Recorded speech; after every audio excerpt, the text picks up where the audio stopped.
اعوذ باللہ من الشیطان الرجیم بسم اللہ الرحمن الرحیم الحمدللہ رب العالمین۔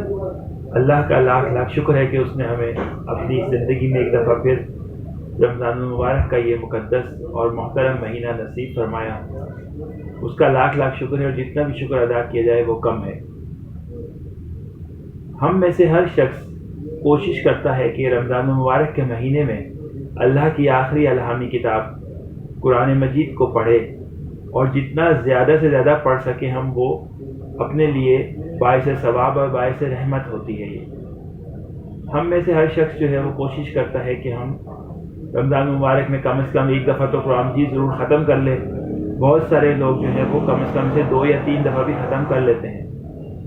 بے شک قرآن مجید کا سمجھنا، اس کا سننا، اس کی تلاوت کرنا سب، اور اس پر عمل کرنا ثواب کا کام ہے۔ معزز ناظرین کرام، ہم میں سے اکثر لوگ قرآن مجید کو تلاوت کی نیت سے اور ثواب کی نیت سے ماشاءاللہ سے پڑھتے ہیں، اور وہ اللہ کے حضور میں ثواب کے حقدار ٹھہرتے ہیں۔ اور الحمدللہ پورے رمضان میں یہ سلسلہ سننے کا اور پڑھنے کا جاری رہتا ہے۔ کیا ہم صرف قرآن مجید کو پڑھ کر اور سن کر ثواب حاصل کر کے کیا اس کی تلاوت کا حق ادا کر دیتے ہیں؟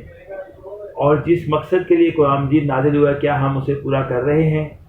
اور کیا اللہ کی آخری الہامی کتاب کو سمجھ کر اس کی تعلیمات پر عمل کرنا کیا ہمارا فرض نہیں ہے؟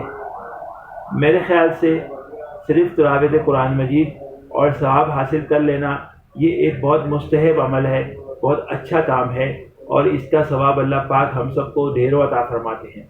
اس کی بہت فضیلت ہے تلاوت قرآن مجید کی۔ اسی طرح قرآن مجید کو سننے کی بھی بہت فضیلت ہے، اور تراویح میں ماشاءاللہ سے پورا قرآن مجید ہم سنتے ہیں۔ لیکن اگر غور سے دیکھا جائے، تفصیل سے دیکھا جائے، اور قرآن کے اندر جو بہت زیادہ گہرائی میں شرعی امور کے بارے میں، تاریخ کے بارے میں، قوموں کے بارے میں، سائنس کے بارے میں، ٹیکنالوجی کے بارے میں، رہائش کے بارے میں، اس طرح سے معیشت کے بارے میں جو احکامات ہیں، ان سب کو اگر دیکھا جائے اور اس طرح غور و فکر کرنے کی جو احکامات ان کو دیکھا جائے، تو پتہ چلتا ہے کہ صرف تلاوت کر لینے سے اور ثواب حاصل کرنے سے قرآن مجید کا جو مقصد ہے نزول کا اور ہم تک اللہ تعالیٰ کا اسے پہنچانے کا پورا نہیں ہوتا۔ تو ہم ایسا کیا کریں کہ ہم قرآن مجید کو سمجھ کر پڑھ کے اس کے مقصد کو بھی حاصل کر سکیں؟ تو ناظرین کرام، اس کے لیے اللہ تعالیٰ نے ہم پر اپنی رحمت یہ کی کہ ہم وہ لوگ ہیں جو اردو سمجھتے ہیں، اردو بولتے ہیں۔ ہماری مادری اور ہماری قومی زبانوں میں اردو شامل ہے۔ چاہے ہماری مادری زبان اردو نہ بھی ہو، پھر بھی ہم میں سے اکثر لوگ اردو سمجھتے ہیں، اور الحمدللہ قرآن مجید کے اندر اور عربی زبان میں 80% سے زیادہ الفاظ وہ ہیں جو اردو میں بھی مستعمل ہیں اور اردو میں بھی استعمال ہوتے ہیں۔ مثلا حمد کے معنی ہے تعریف کرنا، لیکن حمد اردو میں بھی استعمال ہوتا ہے۔ اس طرح سے رب کا لفظ اردو میں بھی استعمال ہوتا ہے، اللہ کا لفظ اردو میں بھی استعمال ہوتا ہے، اکبر اور اصغر، اکبر کا لفظ بھی اردو میں استعمال ہوتا ہے۔ بہت سارے الفاظ ہیں ایسے جو کہ ہم دیکھتے ہیں کہ قرآن مجید میں عربی میں ہیں، لیکن وہ اردو میں بھی استعمال ہوتے ہیں۔ اسی طرح نماز جو ہم قائم کرتے ہیں، تو نماز کے اندر بھی بہت سارے الفاظ ہیں جو اردو میں بھی موجود ہیں۔ تو ہم اردو بولنے والوں کے لیے اللہ کی بڑی نعمت ہے، اللہ کی بڑی رحمت ہے کہ ہم اگر چاہیں تو قرآن کی جو عربی ہے وہ بہت ہی آسانی سے سیکھ سکتے ہیں۔ ہمیں اس میں مشکل پیش نہیں آئے گی، ہم اگر تھوڑی سی کوشش کریں۔ قرآن مجید کو کس طرح سے سبقن یا پھر بتدریج سمجھ کے پڑھا جائے، اس کا طریقہ بہت سارے بزرگان دین نے، بہت سارے علماء کرام نے بیان کیا ہے مختلف طریقوں سے، تاکہ امت مسلمہ اسے سمجھ کر پڑھنے کی کوشش کرے۔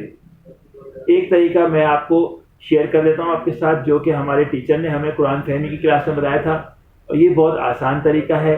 انشاءاللہ ہم اس میں 3 ویڈیو کی سیریز میں اس پورے طریقے کو سیکھ لیں گے۔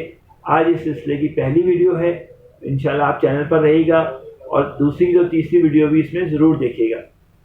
چونکہ رمضان میں ہمارا تعلق قرآن مجید سے اور مساجد سے زیادہ جڑتا ہے، تو ہم چاہیں تو اس طریقے پر عمل کر کے بہت آسانی کے ساتھ قرآن مجید کو سمجھ کر پڑھ سکتے ہیں۔ قرآن مجید کو تلاوت کرنے کا اور سمجھنے کا سب سے پہلا جو ایک لیول ہے وہ یہ ہے کہ آپ اسے اچھی طرح سے پڑھیں، چاہے آپ قرأت کے ساتھ پڑھ رہے ہیں یا نہ پڑھ رہے قرأت کے ساتھ، کوشش کیا جائے کہ اس کی قرأت کو سیکھا جائے، اس کے جو لوازمات ہیں قرأت کے اس کا لحاظ کر کے اس کی تلاوت کی جائے۔ یہ ایک پہلا درجہ ہے، پہلا اسٹیپ ہے جس میں ہم سب عمل کر سکتے ہیں۔ تلاوت قرآن کے بعد دوسرا درجہ جب آتا ہے، دوسرا اسٹیپ آتا ہے، وہ یہ ہے کہ قرآن مجید کا جو معنی ہے اس کے اوپر غور کر کے اس کو معلوم کیا جائے کہ کیا لکھا ہوا ہے، یعنی ہم تلاوت کے ساتھ ساتھ ترجمہ بھی پڑھیں، یا ہم تلاوت کے ساتھ ساتھ اس کو سمجھ کر پڑھیں کہ ہم کیا پڑھ رہے ہیں۔ یہ ایک دوسرا درجہ ہے، سیکنڈ اسٹیپ ہے۔ اس کے بعد تیسرا اسٹیپ یا پھر تیسرا جو درجہ ہے وہ یہ ہے کہ اس کے بعد ہم جو بھی مطلب ہم سمجھ رہے ہیں قرآن مجید کو پڑھ کر، یا جو اس کا ترجمہ ہم پڑھ رہے ہیں، ہم اس پر غور و فکر کریں اور ہم اسے سمجھنے کی کوشش کریں، اس پہ تدبر کریں، اس کے مفہوم کو، اس کے معنی کو اپنے ذہن میں اتاریں۔ اس کے لیے ہمیں اگر کسی لغت کی مدد لینی پڑے تو ہم عربی اور اردو کی ایک لغت بھی پاس رکھ سکتے ہیں۔ قرآن مجید کے اوپر بہت ساری لغات لکھی گئی ہیں۔ لغات القرآن کے نام سے ایک کتاب مولانا فضل الرحمان صاحب کی بہت اچھی کتاب ہے جو اردو بازار میں مل جاتی، لغات القرآن۔ اگر میں کوشش کروں گا کہ نیکسٹ ویڈیو میں وہ آپ کو دکھا بھی دوں کتاب کا جو صفحہ ہے اوپر کا ٹائٹل، تو انشاءاللہ اگر آپ کوئی اس طرح کی لغت پاس رکھ لیتے ہیں پورے رمضان میں، تو انشاءاللہ رمضان مبارک میں ہی آپ کوشش کر کے قرآن مجید کو جب تلاوت کرتے ہیں ترجمے کے ساتھ، تو اس کے مفہوم کے اور اس کے معنی کے اندر جا کر یہ سمجھ سکتے ہیں کہ اس میں کیا بات کہی جا رہی ہے، کیا آرڈر دیا جا رہا ہے، کیا حکم دیا جا رہا ہے، کس چیز سے منع کیا جا رہا ہے۔ چونکہ آپ اردو دان ہیں اور عربی اور اردو دونوں آپس میں سسٹر زبانیں ہیں، تو ہمیں یہ بہت آسانی سے سمجھ آ سکتا ہے کہ ہم کیا پڑھ رہے ہیں۔ جب ہم اس کے معنی اور مفہوم پر غور کر لیتے ہیں تو اس کے بعد اگلا درجہ آتا ہے کہ قرآن کا جو نور ہے، قرآن کی جو روشنی ہے، اسے اپنے دل میں، اپنے قلب میں جذب کیا جائے اور اس روشنی اور اس نور سے اپنے قلب کو منور کیا جائے۔ یہ اس کے بعد کا درجہ ہے۔ انشاءاللہ ہم کوشش کریں گے کہ آپ کو ان سب کی تفصیل ایک ایک ویڈیو میں، 2 ویڈیو میں اور بتا دیں اور اس پر عمل کرنے کی کوشش کریں۔ میں بھی قرآن مجید کا ایک طالب علم ہوں آپ کی طرح سے، اور کوشش ہے کہ میری کہ میں بھی قرآن مجید کو سمجھ کر پڑھنے کی کوشش کر رہا ہوں۔ اس سلسلے میں جو کچھ میں نے سیکھا ہے میں چاہتا ہوں کہ میں آپ تک بھی پہنچا دوں۔ اللہ تعالی ہم سب کو رمضان کے اس مہینے میں زیادہ سے زیادہ تلاوت قرآن کرنے کی توفیق دے، زیادہ سے زیادہ قرآن مجید کی تلاوت کو سننے کی توفیق دے، اس کے ساتھ ساتھ اپنی رحمتیں اور برکتوں سے قرآن کو سمجھ کر اس پر عمل کرنے کی توفیق دے۔ جزاک اللہ خیر۔ انشاءاللہ اگلی ویڈیو میں ہم تھوڑی سی اس کی تفصیل، تینوں چیزوں کی اور بیان کریں گے۔ السلام علیکم ورحمۃ اللہ وبرکاتہ۔